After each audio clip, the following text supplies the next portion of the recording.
He's got this covered. By Jabin, BotsfordThe, Washington Post. Getty Images.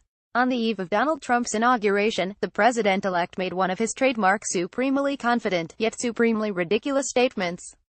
Speaking at a black-tie dinner, Trump referenced the fact that his son-in-law, Jared Kushner, had been tasked with Middle Eastern diplomacy, telling Ivanka's husband, "If you can't produce peace in the Middle East, nobody can.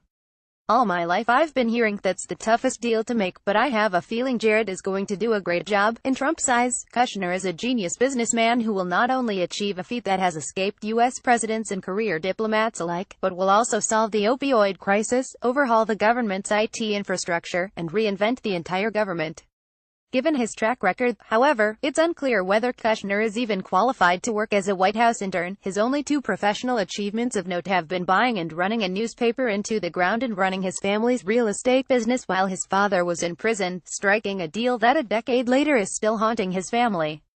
That deal, of course, was to buy 666 Fifth Avenue for $1.8 billion on the eve of the financial crisis, which has become an ongoing albatross around Kushner's neck.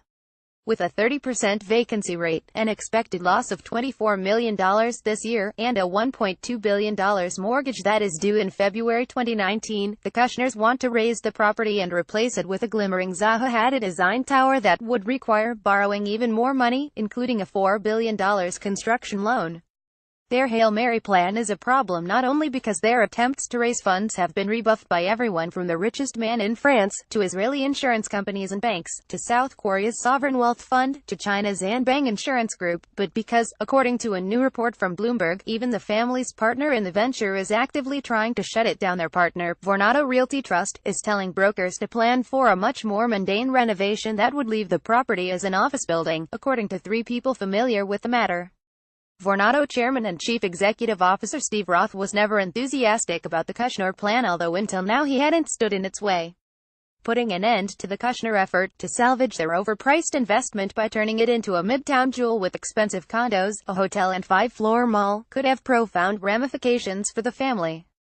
Vornado, which owns 49.5% of 666 Fifth Avenue, is unlikely to invest further in the property without first being reassured of its future, said three people familiar with Roth's thinking. That means returning to the negotiating table with lenders, a battle that could result in Kushner losing control of the building, said the people, who asked not to be named, discussing private deals.